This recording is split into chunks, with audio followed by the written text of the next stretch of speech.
तर दिवाळीचा सण चालू आहे आणि प्रत्येकालाच वाटतं, की आपण चांगल्या जागेवरती गुंतवणूक केली पाहिजे. जेणेकरून भविष्यामध्ये आपल्याला चांगला परतावा त्या ठिकाणी मिळू शकतो. मग आपल्याजवळ एक ऑप्शन असतो, तो म्हणजे म्युच्युअल फंड. मग म्युच्युअल फंडमध्ये आपण गुंतवणूक करून भविष्यामध्ये चांगला रिटर्न मिळवण्याचा प्रयत्न करत असतो. मग म्युच्युअल फंडमध्ये आपण कोणती कॅटेगरी निवडली पाहिजे? तर म्युच्युअल फंडमध्ये 3 प्रकारच्या कॅटेगरी असतात. त्यामध्ये पहिली कॅटेगरी म्हणजे लार्ज कॅप, त्यानंतर मिड कॅप आणि त्यानंतर स्मॉल कॅप. म्युच्युअल फंडच्या अशा 3 कॅटेगरी आपण बघत असतो. त्यामध्ये आपण कोणत्या कॅटेगरीमध्ये गुंतवणूक केली पाहिजे? तर ते आपल्या रिस्कवरती डिपेंड असतं, की आपण किती रिस्क घेऊ शकतो. जर आपण जास्त रिस्क घेऊ शकतो, तर मग आपण स्मॉल कॅपमध्ये गुंतवणूक केली पाहिजे किंवा आपण कमी रिस्क घेऊ शकतो, तर मग आपण मिड कॅप फंड निवडला पाहिजे किंवा जर आपल्याला रिस्क घ्यायची नसेल भविष्यामध्ये, तर मग आपण लार्ज कॅपमध्ये गुंतवणूक केली पाहिजे.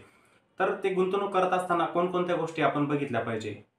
जेव्हा फंडचं सिलेक्शन आपण करायचं असतं, कोणत्या गोष्टी आपण त्यामध्ये बघितल्या पाहिजे, त्या आजच्या व्हिडिओमध्ये आपण या ठिकाणी बघणार आहोत. तर नमस्कार मित्रांनो, मी दीपक. तर पुन्हा एका नवीन व्हिडिओमध्ये तुमचं सर्वांचं खूप स्वागत आहे. तर मित्रांनो, आपण जे पण म्युच्युअल फंडची कॅटेगरी निवडणार, त्यामध्ये त्यामध्ये काही महत्त्वाच्या गोष्टी असतात, त्या आपण बघायच्या असतात. त्यामध्ये खास करून फंड साईज. म्युच्युअल फंडची फंड साईज किती असली पाहिजे? त्यानंतर म्युच्युअल फंडचा एक्सपेन्स रेशो किती असला पाहिजे? त्या म्युच्युअल फंडने मागील 5 किंवा 10 वर्षांमध्ये किती टक्क्यांची रिटर्न दिलेली होते, त्याचा CAGR किती असला पाहिजे, त्या सर्व गोष्टी आपण त्यामध्ये बघत असतो आणि नंतरच म्युच्युअल फंडचं सिलेक्शन करून त्यामध्ये गुंतवणूक करत असतो. तर ह्या गोष्टी बघण्यासाठी आपण 2 प्लॅटफॉर्मचा आजच्या दिवशी या ठिकाणी वापर करणार आहोत. एक म्हणजे ग्रो आणि दुसरं म्हणजे टिकरटेक. दोन्ही ठिकाणी या गोष्टी तुम्ही म्युच्युअल फंडच्या बघू शकतात आणि एक चांगला म्युच्युअल फंड त्या ठिकाणी निवडू शकतात. तर आपण सुरुवातीला बघणार ग्रो आणि त्यानंतर बघणार टिकरटेक. आता प्रत्येक जणच ग्रो वापरत असेल असं नाही. ठीक आहे. जर तुमच्याकडे ग्रो नसेल, बहुतेक जणांकडे ग्रोचं डीमॅट अकाउंट असतं. जर ते तुमच्याकडे नसेल, तर तुम्ही टिकरटेकचा पण वापर करू शकतात. टिकरटेक नावाची वेबसाईट असते. त्यावरती जाऊन पण या गोष्टी तुम्ही बघू शकतात. तर अशा दोन्ही प्लॅटफॉर्मवरती आपण म्युच्युअल फंडचं सिलेक्शन करताना त्या गोष्टी ज्या असतात महत्त्वाच्या, कशा बघितल्या पाहिजे, ते आपण बघणार आहोत. तर आपण जाऊया आता लॅपटॉपच्या स्क्रीनवरती. तर म्युच्युअल फंडमध्ये गुंतवणूक करताना तुम्हाला काही महत्त्वाच्या गोष्टी बघाव्या लागतात. तेव्हाच तुम्ही एक चांगला म्युच्युअल फंड सिलेक्ट करून त्यामध्ये गुंतवणूक करू शकतात आणि तोच म्युच्युअल फंड तुम्हाला भविष्यामध्ये चांगला परतावा पण देऊ शकतो. तर त्या गोष्टी आपण बघायच्या असतात. एकतर तुम्ही ग्रोच्या प्लॅटफॉर्मवरती जाऊ पण या गोष्टी बघू शकतात किंवा तुम्ही टिकरटेक नावाची वेबसाईट असते, तर त्यावरती पण जाऊन या गोष्टी बघू शकतात. तर सुरुवातीला आपण बघू ग्रोवरती. आता बहुतेक जण ग्रोचा वापर करत असतात. जे ग्रोचा वापर करत नसतील त्यांच्यासाठी मी वेगळी वेबसाईट सांगतोय. तर त्या वेबसाईटवरती जाऊन तुम्ही तिथे फिल्टर पण लावू शकतात आणि फिल्टर लावून तिथे म्युच्युअल फंडला बघू पण शकतात. तर आपण सुरुवातीला बघूया की ग्रोवरती आपण कसं म्युच्युअल फंड सिलेक्शन करू शकतो. आता आपण सुरुवातीलाच बघितलं की म्युच्युअल फंडच्या 3 कॅटेगरी असतात. एक असतो स्मॉल कॅप, मिड कॅप आणि लार्ज कॅप. मग त्यामधील कोणता फंड तुम्हाला निवडायचा आहे, त्यामध्ये कोणत्या गोष्टी बघायच्या आहे, ते आपण आता या ठिकाणी बघणार आहोत. तर सुरुवातीला आपण बघणार की आपल्याला कोणती कॅटेगरी निवडायची. आता जेव्हा तुम्ही ग्रोवरती येत असतात, इथे स्टॉक आणि म्युच्युअल फंड हे 2 ऑप्शन दिलेले असतात. त्यावरती तुम्ही काय करायचं असतं, म्युच्युअल फंडवरती क्लिक करायचं. म्युच्युअल फंडवरती क्लिक केल्यानंतर तुम्हाला या ठिकाणी असे म्युच्युअल फंड दिसतील वेगवेगळ्या प्रकारचे. सुरुवातीलाच टॉप म्युच्युअल फंड म्हणजे ज्यांनी मागील 3 वर्षांमध्ये चांगले रिटर्न दिलेले असतात, असे म्युच्युअल फंड तुम्हाला या ठिकाणी दिसत असतात. मग तुम्ही काय केलं पाहिजे, तुम्हाला जो म्युच्युअल फंड निवडायचा आहे त्यावरती तुम्ही क्लिक करायचं असतं. आता इथे कलेक्शन बघा, खाली इथे कलेक्शन नाव दिलेलं असतं. त्यामध्ये वेगवेगळ्या कॅटेगरी दिल्या असतात की हाय रिटर्नवाले कोणते, त्यानंतर आपण ₹500ची SIP कोणत्या म्युच्युअल फंडमध्ये चालू करू शकतो. त्यानंतर टॅक्स सेव्हिंगचे असतात काही, त्याला आपण ELSS फंड असं म्हणत असतो. त्यानंतर लार्ज कॅप असतात, मिड कॅप असतात आणि स्मॉल कॅप. आपण सुरुवातीला बघितलं ना की small cap, mid cap, large cap अशा 3 महत्त्वाच्या कॅटेगरी.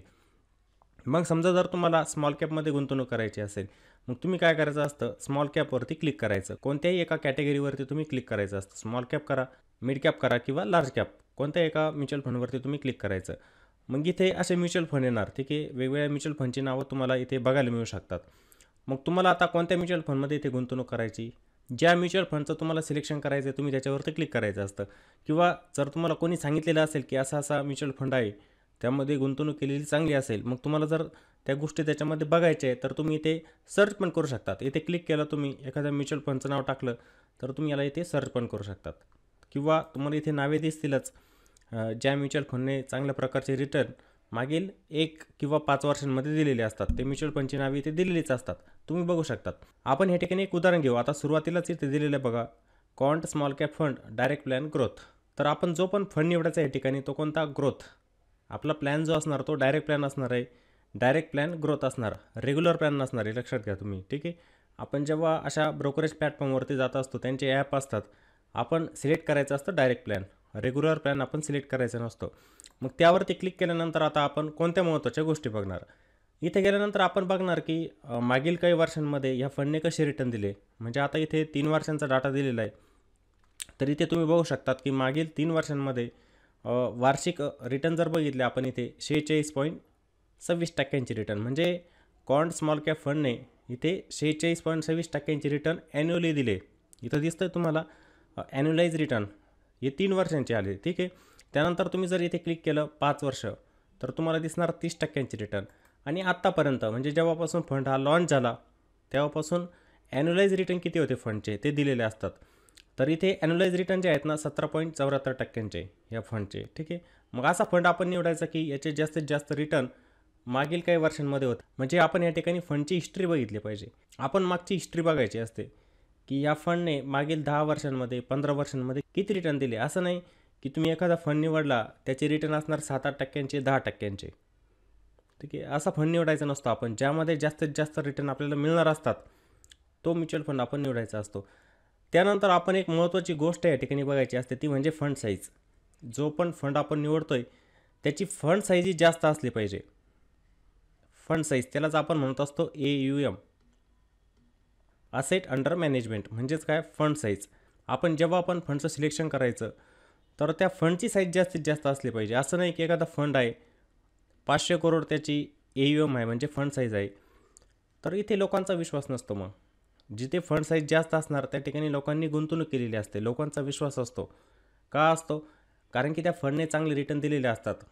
मागचा इतिहास जर तुम्ही बघितला त्या फंडचा, तर त्या फंडने तुम्हाला ॲन्युअलाइज रिटर्न चांगले जनरेट करून दिलेले असतात. त्यामुळे लोकांचा विश्वास असतो आणि प्रत्येकजण त्या ठिकाणी गुंतवणूक करत असतो. मग असाच फंड आपण निवडला पाहिजे ज्याचं AUM जास्त असतं. असं नाही की 500-1000 करोडचं AUM आहे आणि त्याच्यामध्ये तुम्ही करायचं नाही. शक्यतो कमीत कमी 3000 करोड, 4000 करोड असं या फंडचं असलं पाहिजे. अशाच ठिकाणी आपण गुंतवणूक केली पाहिजे. तर हे फंड साईज पहिले आपल्याला बघायचं असतं. त्यानंतर एक्सपेन्स रेशो असतो. प्रत्येक म्युच्युअल फंड जो असतो त्याचा एक्सपेन्स रेशो.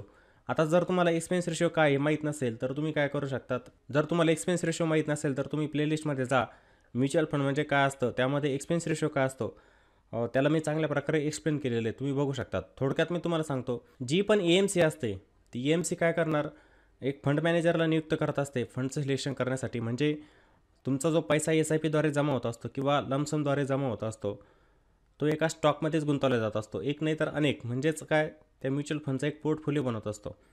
मग तो पोर्टफोलिओ बनवण्यासाठी त्यांची एक टीम असते, एक फंड मॅनेजर असतो, बाकीची टीम पण असते. ते वेगवेगळ्या कंपन्यांचा अभ्यास करत असतात, टेक्निकलचा, फंडामेंटलचा. ठीक आहे. मग त्यांचे एक्सपेन्सेस असतात काही AMCचे, मग ते चार्ज केले जातात आपल्याकडून कशाद्वारे, एक्सपेन्स रेशोद्वारे. त्यालाच आपण काय म्हणतो, एक्सपेन्स रेशो असं म्हणत असतो.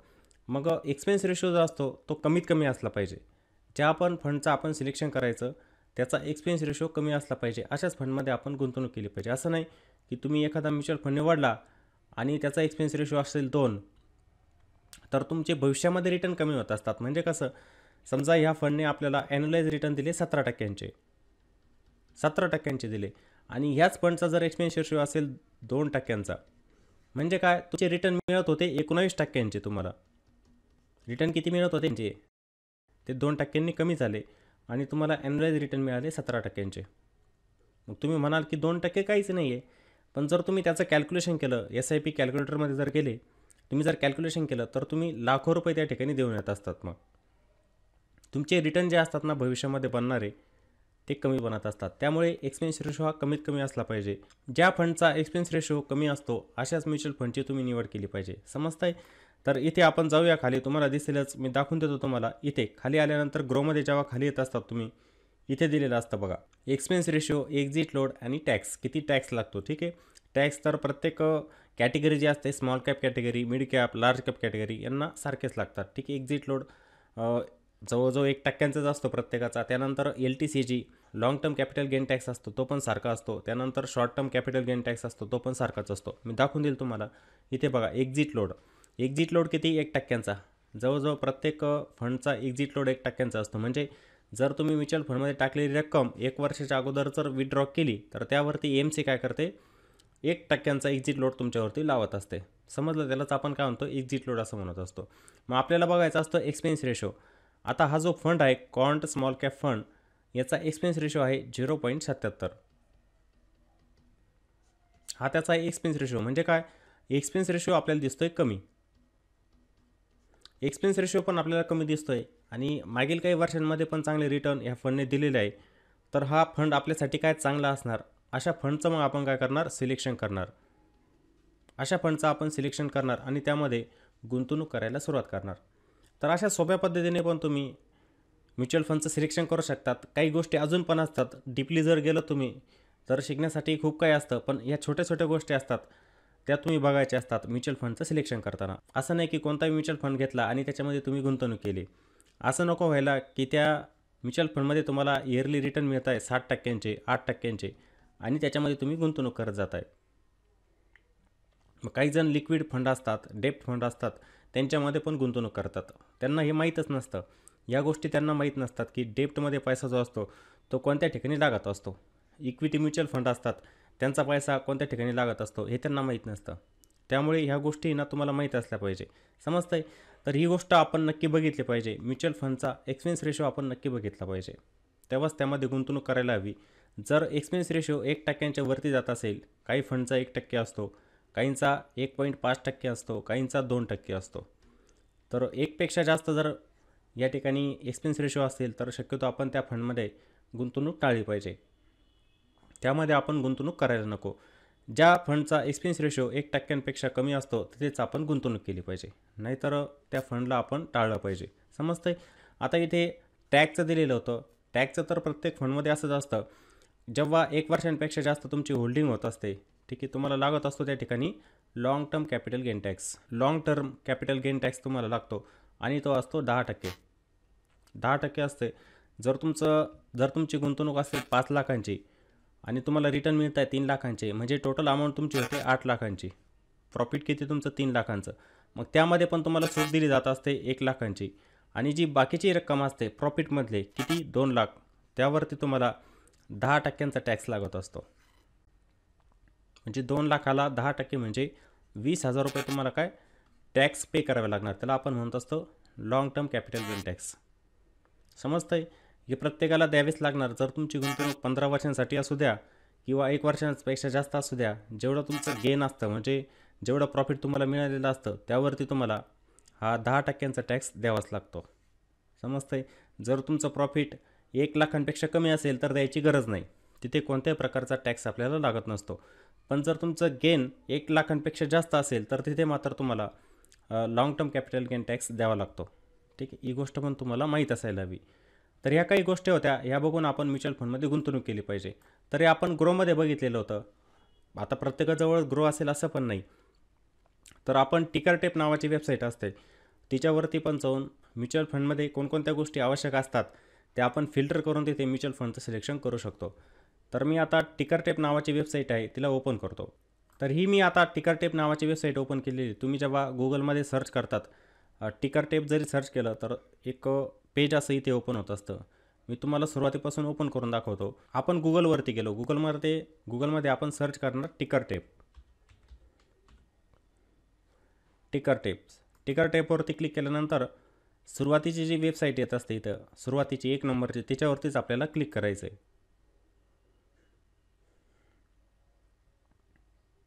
आता क्लिक केल्यानंतर असं पेज आपल्यासमोर ओपन होणार. ह्या टिकर टेपवरती आपण जेव्हा क्लिक करत असतो वेगवेगळ्या प्रकारचे ऑप्शन येत असतात. Stock, ETF, indices, mutual fund, small case, gold आणि इथं खाली आलेलं असतं बघा टूल्स ऑफ द ट्रेड. इथं दिलेलं असतं stock screener, mutual fund screener, market mode, stock deals. ठीक आहे, मग आपल्याला जो ऑप्शन निवडायचा इथे म्युच्युअल फंड स्क्रीनरचा, म्हणजे आपण स्क्रीनर लावून या ठिकाणी म्युच्युअल फंड शोधू शकतो. कोणत्याची फंड साईज जास्त आहे, कोणत्याचा एक्सपेन्स रेशो कमी आहे, हे स्क्रीनर आपण इथे लावू शकतो. समजतंय? मग आपण इथे म्युच्युअल फंड स्क्रीनरवरती क्लिक करणार. या पेजला जेव्हा आपण ओपन करतो इथे वेगवेगळ्या प्रकारचे ऑप्शन येत असतात. एक असतं commodity, debt, equity, hybrid, other. हे म्युच्युअल फंडचेच प्रकार असतात. मग आपल्याला कोणत्या फंडमध्ये गुंतवणूक करायची, तर इक्विटीमध्ये. इक्विटीचे जे म्युच्युअल फंड असतात त्यांच्यामध्ये आपल्याला गुंतवणूक करायची. तर मग आपण कशावरती क्लिक करणार? इक्विटीवरती. इक्विटीचे जे म्युच्युअल फंड असतील त्यांच्यावरती आपण क्लिक करायचं आहे. मग आपल्याला इथे स्क्रीनर लावायचं. आपल्याला काय बघायचं की जो फंड आपण सिलेक्ट करतो आहे त्याची फंड साईज जास्त असली पाहिजे. मग त्यालाच आपण काय म्हणत असतो? AUM असं म्हणत असतो. मग तुम्हाला AUMचा ऑप्शन इथे खाली दिसणार, AUM. त्याच्यावरती क्लिक केल्यानंतर आपल्याला कोणता फंड निवडायचा आहे ज्याचं AUM जास्त असणार. ज्या म्युच्युअल फंडची फंड साईज जास्त त्याच्यामध्ये आपण गुंतवणूक करणार. मग इथे 3 ऑप्शन येत असतात. एक असतं लो, एक असतं मिड, एक असतं हाय. मग आपण काय करणार? हायवरती क्लिक करणार. तुमच्यासमोर असा फंड येणार की त्याची काय असणार? AUM जास्त असणार, म्हणजे फंड साईज जास्त असणार. असा फंड तुम्ही इथे निवडलेला असतो. त्यानंतर खाली आल्यानंतर बघा एक्सपेन्स रेशो असतो, त्याचा ऑप्शन असतो. तुम्ही काय करणार? एक्सपेन्स रेशोवरती क्लिक करणार आणि तुम्हाला एक्सपेन्स रेशो कसा पाहिजे? मिड पाहिजे, हाय पाहिजे की लो पाहिजे? मग आपण कशावरती क्लिक करायचं आहे की आपल्याला म्युच्युअल फंड जो पाहिजे ज्याचा एक्सपेन्स रेशो कमी असणार आहे, जेणेकरून आपल्याला भविष्यामध्ये चांगला परतावा त्यामध्ये मिळू शकतो. मग इथे लोचा ऑप्शन असतो, तुम्ही लोवरती क्लिक करणार आहे. ठीक आहे, हे पण तुम्ही सिलेक्ट केलं. त्यानंतर इथे प्लॅन असतो. प्लॅन आपला राहिला होता. प्लॅन आपण कोणता सिलेक्ट करतो आहे? तर आपण ग्रोथचा करतो आहे. आपण सिलेक्ट केलेलं आहे ग्रोथ ऑप्शन. ठीक आहे. त्यानंतर इक्विटीमध्येच बघा, आपण जेव्हा इक्विटीचं सिलेक्शन करत असतो त्यामध्ये आपल्याला कोणत्या फंडचं सिलेक्शन करायचं आहे ते आपण टाकायचं असतं. आपल्याला कोणता फंड निवडायचा आहे याच्यामध्ये आपण निवडणार स्मॉल कॅप कॅटेगरी. तर इथे असेल बघा स्मॉल कॅप कॅटेगरी, आपण शोधूया स्मॉल कॅप कॅटेगरी. बघा इथे स्मॉल कॅप कॅटेगरी जी आपण निवड करणार, इथे टिक केलेलं याला अनटिक करतो मी पहिले पूर्ण. आपण एका याला टिक करूया. एका फंडवरती टिक करणार आपण, म्हणजे आपण जो निवडणार फंड तो असणार स्मॉल कॅप कॅटेगरीचा. समजतंय? इथे जी कॅटेगरी असणार आपली कोणती असणार? फक्त स्मॉल कॅप कॅटेगरी. आपण इथे सिलेक्ट करणार स्मॉल कॅप फंड. तुम्हाला दिसतं ऑप्शन स्मॉल कॅप फंड. हे फिल्टर पण लावले आपण. एक्सपेन्स रेशो कमी असला पाहिजे. रिटर्न आपल्याला 3 वर्षांचे दाखवणार. त्यानंतर फंड साईज आपली जास्त असणार. ऑप्शन कोणता आहे? Growth, direct growth. मी तुम्हाला सांगितलं ना तो ऑप्शन निवडणार. आणि इक्विटी म्युच्युअल फंडमध्ये आपण कॅटेगरी निवडली स्मॉल कॅपची. आता जेव्हा या सर्व गोष्टी मी इथे ॲड केल्या तर आपल्याला एक फंड येताना दिसतं बघा. एक म्युच्युअल फंड इथे सिलेक्ट झालेला आहे की त्याचा एक्सपेन्स रेशो सर्वात कमी. एक्सपेन्स रेशो काय सर्वात कमी आहे? Tata small cap fund. आणि एक्सपेन्स रेशो सर्वात कमी. एक्सपेन्स रेशो काय त्याचा? सर्वात कमी. असा म्युच्युअल फंड आपल्याजवळ आलेला आहे. आता आपण जर दुसरी कॅटेगरी टाकली याच्यामध्ये, समजा मी टाकली इथे mid cap category. Mid cap कॅटेगरीमध्ये सर्वात जास्त AUM असणार आणि एक्सपेन्स रेशो कमी असणारा फंड कोणता तो मला शोधायचा आहे. मग मी काय केलं, इथे मिड कॅप कॅटेगरी टाकलेली आहे. बघा इथे ताबडतोब लगेच फिल्टर होऊन येत असतो तो फंड. त्याचं नाव आहे कोटक इमर्जिंग इक्विटी फंड. हा कोणता फंड आहे? मिड कॅप कॅटेगरीमधला. आता याची AUM जर आपण बघितली, म्हणजे फंड साईज जर बघितली 33,699 आणि CAGR जर बघितला 3 वर्षांचा, ॲन्युअली रिटर्न दिले 30% आणि एक्सपेन्स रेशो फारच कमी 0.38% एक्सपेन्स रेशो. म्हणजे काय? एक्सपेन्स रेशो फारच कमी याचा. तसंच तुम्ही कोणत्याही म्युच्युअल फंडचं इथं फिल्टर ॲड करू शकतात. तुम्ही कोणताही म्युच्युअल फंड इथे ॲड करू शकतात ज्याचा एक्सपेन्स रेशो कमी असतो. असा कोणताही म्युच्युअल फंड तुम्ही इथे ॲड करू शकतात. त्याची कॅटेगरी दिली असते. समजा तुम्ही इक्विटीचा क्लिक केलेला आहे, इक्विटीचे म्युच्युअल फंड येणार इथे. ठीक आहे. ज्यांचा एक्सपेन्स रेशो कमी असतो आणि रिटर्न जास्त असतात. ठीक आहे. प्रत्येक फंडला जरी सिलेक्ट केलं तुम्ही इथे तुम्हाला दिसेल. मी आता इथे सर्व याच्यावरती क्लिक केलेलं आहे. प्रत्येक याच्यावरती क्लिक केलेलं आहे. इक्विटी ऑप्शन मी टाकला, त्यानंतर प्रत्येक याच्यावरती क्लिक करून दिले. म्हणजे मल्टी कॅप असेल, सेक्टरल फंड असेल, त्यानंतर स्मॉल कॅप फंड असेल, मिड कॅप असेल, कोणताही फंड असू द्या, फ्लेक्झी कॅप असू द्या, सर्व फंड या ठिकाणी येत असतात. आता ते कसे येणार? ज्यांची फंड साईज जास्त ते फंड अगोदर येणार. इथे दिसतंय तुम्हाला बघा. म्हणजे तुम्ही काय करता, इथे फिल्टर करता याला. इथे दिसतंय तुम्हाला, इथे प्लॅन आहे ग्रोथ, AUM म्हणजे फंड साईज.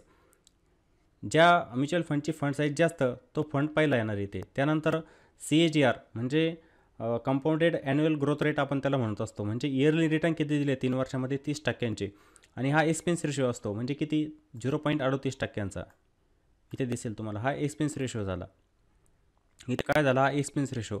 मग ज्या फंडचा एक्सपेन्स रेशो कमी, ज्या म्युच्युअल फंडची फंड साईज जास्त, असे फंड तुम्हाला इथे दिसणार. मग तुम्ही काय करायचं? ह्या म्युच्युअल फंडमधून एखादा फंड सिलेक्ट करायचा आणि त्याच्यामध्ये गुंतवणूक करायला सुरुवात करायची. दोन्ही प्रकारे करू शकतात. ग्रोमध्ये पण डाटा दिलेला असतो, तिथे पण तुम्ही बघू शकतात. किंवा इकडे या टिकर टेपवरती जाऊन फिल्टर ॲड करू शकता त्याच्यामध्ये. आता इथे ॲड फिल्टरचा ऑप्शन येतो असतो बघा. तुम्ही वेगळ्या प्रकारचे फिल्टर पण लावू शकतात. हे बघा इथे फिल्टर दिलेले असतात. ॲड फिल्टरवरती क्लिक केलं की तुम्ही अल्फावरती क्लिक करू शकतात. अल्फा म्हणजे काय? म्युच्युअल फंडचा जो बेंचमार्क असतो त्या बेंचमार्कपेक्षा म्युच्युअल फंडने किती जास्त रिटर्न दिले त्याचा तो असतो एक अल्फा रेशो. ठीक आहे. म्युच्युअल फंडमध्ये असे वेगवेगळ्या प्रकारचे रेशिओ असतात. अल्फा रेशिओ असतो, बीटा असतो, त्यानंतर एस्पेन्स रेशिओ असतो. असे वेगवेगळ्या प्रकारचे रेशिओ असतात. तुम्ही इथे ॲड करू शकतात, म्युच्युअल फंडला फिल्टर करू शकतात. फिल्टर करून म्युच्युअल फंड तुमच्या समोर येईल.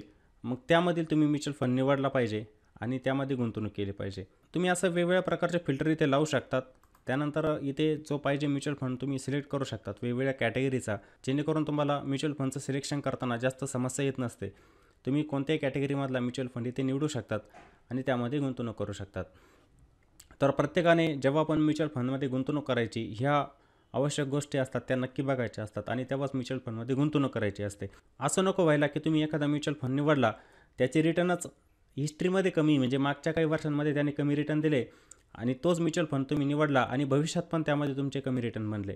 मग तुम्ही म्हणाल की मी तर ऐकलेलं होतं की म्युच्युअल फंड 13, 14, 15% रिटर्न तर देत असतात ॲन्युअली, पण मला मिळत आहे 5, 6, 7%.